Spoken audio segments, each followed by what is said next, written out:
Marx himself was a complex figure. The early Marx, so you read the philosophical manuscripts and so on, this is coming straight out of the French and German Romanticism.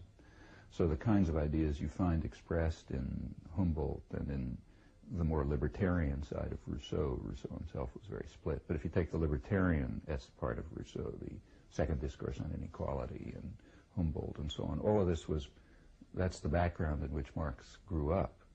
And if you read the philosophical and manuscripts of the early period, they're immersed in this. So his theory of alienation comes out of this. Coerced labor is alienating and counter to human nature precisely for these reasons, for the Humboldtian reasons. When you get to the later Marx, it's sort of like a scholarly debate about whether he changed his mind or just started talking about other things. But anyway, you don't find it any longer.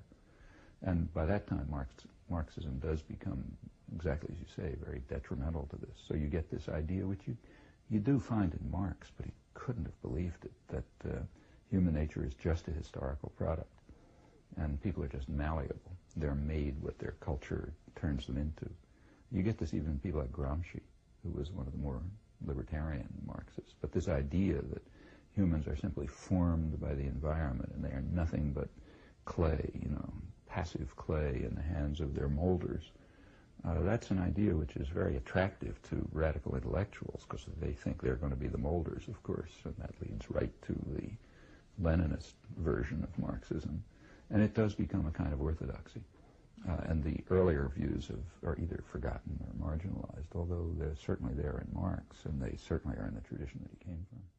There's a lot to be learned from Marx. What? Well, for example, what he wrote about a Russian peasant society, which is not known. That was pretty interesting. But his analysis of the basic character of kind of an abstract form of capitalism, which is his main work, that's pretty enlightening, I think. It doesn't describe actual societies. It's quite abstract, as he insisted. But there are ideas there that can be applied, could be applied then, still can be applied very effectively to the nature of capitalist society.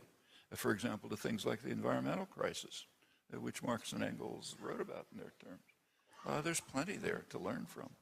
He was also a great reporter.